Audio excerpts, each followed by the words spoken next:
Last video में हमने देखा था कि खान उस मिस्टीरियस शख्स को आज़ाद करवाता है और बाद में तारा को आज़ाद करवाता है और वो सारे मिलकर वहाँ पर मौजूद कैदियों को छुड़वाते हैं, जिसके बाद वो सारे मिलकर मुगलों के सिपाहियों को मारते हैं और बाद में वो वहाँ से भाग जाते हैं। और इसके बाद हमने देखा कि जैन और तैमूर वहाँ पर जायज़ा ले रहे हैं कि वहाँ से कौन कौन सा कैदी भाग चुका है और कितना खजाना लूट चुका है। अब आगे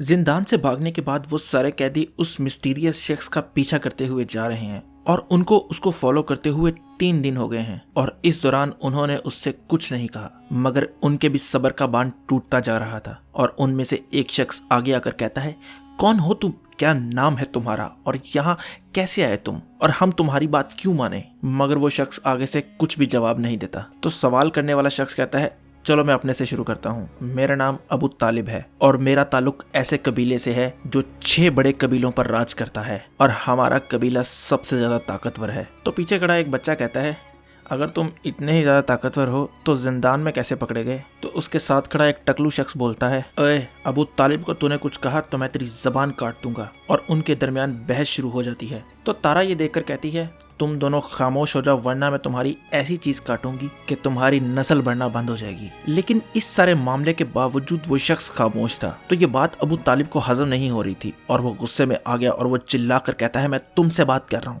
जवाब दो मुझे, कौन हो तुम। तो वो शख्स अपना सर ऊपर उठाता है और कहता है, मेरा नाम वालुल अतब है और मैं हमेशा रहने वाला हूँ। और पीछे खड़े हुए अबू तालिब को अपना दम घुटता हुआ फील होता है और तब हमें पता चलता है कि अल अतब ने अपने काले जादू की मदद से एक जिन को बुला लिया है, जो आते साथ ही अबू तालिब को गर्दन से उठाता है और कहता है, मेरे आका मुझे हुक्म दो, मैं इसको यहीं मसल कर रख दूंगा। मगर अल अतब कहता है कि नहीं, इसे छोड़ दो ताकि ये जाए अपने कबीले वालों के पास और मेरा पैगाम पहुंचाए कि मैं वापस आ गया हूँ और जो मेरे सामने नहीं झुकेगा उसको मौत का सामना करना पड़ेगा। तो उसकी ये बात सुनकर अबू तालिब कहता है, शुक्र है खुदा का। तो जिन उसे कहता है, इंसान और इंसान के खुदा, कहाँ है तुम्हारा खुदा, आवाज दो उसे और याद रखो तुम्हारी जिंदगी तुम्हारे खुदा ने नहीं मेरे आका ने बख्शी है। इसके बाद अल अतब वहां पर मौजूद बाकी लोगों से कहता है कि अगर किसी को मेरे से कोई मसला है तो वो यहाँ से जा सकता है, क्योंकि ये तुम्हारे पास आखिरी मौका है।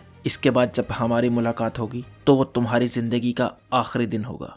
दूसरी तरफ जिंदान के बाहर जैन और तैमूर अपने घोड़े पे बैठे एक मिशन पर निकल चुके हैं। तो जैन तैमूर से कहता है कि ये खबर बहुत जल्द लोगों तक फैल जाएगी कि जिंदान पर हमला हुआ था और तातर कभी भी जिंदान पर हमले के लिए पहुंच जाएंगे। तो तैमूर पूछता है कि हम जा कहां पर रहे हैं और इतना ज्यादा सोना लाने की क्या जरूरत थी। तो जैन कहता है, जिंदान में हमें इस सोने की कभी जरूरत नहीं पड़ी, लेकिन बाहर के लोग इसको पूछते हैं तो ये हमें चीजें खरीदने में मदद देगा। और तुम्हारे दूसरे सवाल का जवाब ये है कि हम 12वें बुजुर्ग को ढूंढने जा रहे हैं। इसकी 2 रातों के बाद वो लोग एक जगह पर आराम के लिए रुकते हैं। तो तैमूर जैन से पूछता है कि मुझे अभी तक समझ नहीं आई कि वहां पर तो 11 बुजुर्ग थे, तो ये 12वां कौन है। तो जैन कहता है, तुम बहुत छोटे थे तब जब हम जिंदान में आए थे, क्योंकि जब हम वहां पर आए थे तब वहां पर 12 बुजुर्ग थे और अब वही 12वां बुजुर्ग उस राज से पर्दा उठा सकता है कि उस कमरे में कौन कैद था जो कि अब आजाद घूम रहा है। इसके बाद जैन तैमूर से कहता है, तुम इस पीछे वाली पहाड़ी पर कितनी तेजी से चढ़ सकते हो। तो तैमूर कहता है, चंद लम्हों में। तो जैन कहता है,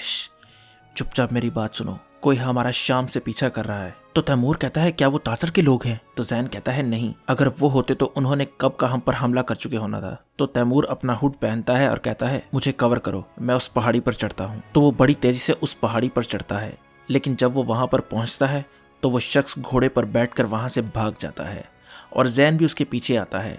तो तैमूर कहता है, वो भाग गया और अब वो वापस नहीं आएगा, क्योंकि वो जान चुका है कि हम जान चुके हैं कि वो हमारा पीछा कर रहा है। इसके बाद जैन और तैमूर को अपने रास्ते में एक शहर दिखाई देता है, तो वो अपने घोड़े दौड़ाते हैं उस शहर की तरफ। लेकिन जब वो वहां पर पहुंचते हैं तो एक जगह पर बहुत ज्यादा भीड़ लगी हुई थी। तो तैमूर जैन से पूछता है कि यहाँ पर क्या हो रहा है। तो जैन कहता है कि वो अपने कानून के मुताबिक लगता है किसी को सजा दे रहे हैं। और मजमे के अंदर एक शख्स खड़ा है जिसके हाथ में पत्थर है और उसके सामने एक बच्चा गिरा हुआ है और उसके पीछे एक लड़की बैठी है। तो बच्चा उस शख्स से कहता है, मेहरबानी करके उसे जाने दो, उसने ऐसा कुछ नहीं किया। तो वो शख्स कहता है, उसने जो जुर्म किया है उसकी सजा सिर्फ मौत है। और ये बात सुनते ही पूरा मजमा जोर जोर से चिल्लाने लगता है कि इसे पत्थर मार मार कर मार दो। तो जैन और तैमूर अपने घोड़े से उतर कर आते हैं और वहाँ पर मजमे में खड़े एक बच्चे से पूछते हैं कि यहाँ पर क्या चल रहा है, क्यों इस औरत को पत्थर मारने की बात कर रहे हैं। तो वो बच्चा कहता है कि इस औरत ने हमारे कबीले के सरदार पर उसके साथ ज्यादती का इल्जाम लगाया है और इसके बाद वो 4 गवाह भी पेश नहीं कर सकी, तो जिसकी सजा उसे दी जा रही है। मगर इससे पहले कि कोई उस पर पत्थर बरसाए, जैन आगे बढ़ता है और उस शख्स के हाथ से वो पत्थर छीन कर कहता है, एक पत्थर भी इसकी तरफ आया तो उस पत्थर फेंकने वाले का हाथ तोड़ दिया जाएगा। तो वो शख्स कहता है, इसको इसके जुर्म की सजा मिलकर रहेगी।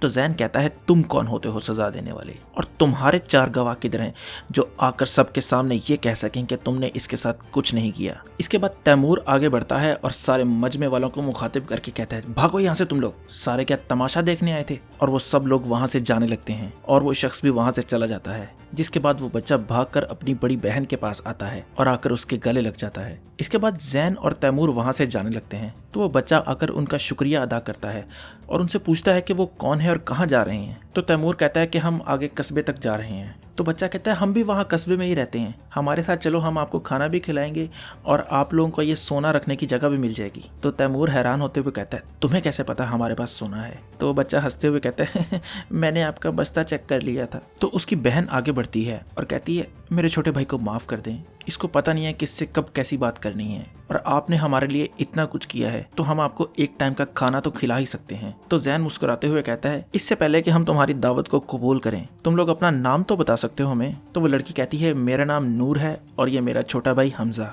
इसके बाद वो दोनों बहन भाई आगे आगे चलना शुरू कर देते हैं और जैन और तैमूर घोड़े पर बैठे उनके पीछे पीछे आ रहे हैं। और जब वो लोग उन दोनों बहन भाइयों के साथ उस कस्बे में पहुंचते हैं तो वहां पर पहले ही से कुछ लोग सामने खड़े थे जिनके चेहरे काफी मस्क हुए थे, जो उन्हें देखकर कहते हैं, ये नए मेहमान कौन आ रहे हैं यहाँ पर। और यहाँ पर हमारा ये आज का चैप्टर एंड हो जाता है। अब इस कॉमिक का एक चैप्टर रह गया जो अभी तक रिलीज हुआ है, उसको इंशाल्लाह अगली वीडियो में कवर करेंगे। बाकी जब नया इशू रिलीज होगा तब उसको बाद में कवर करेंगे।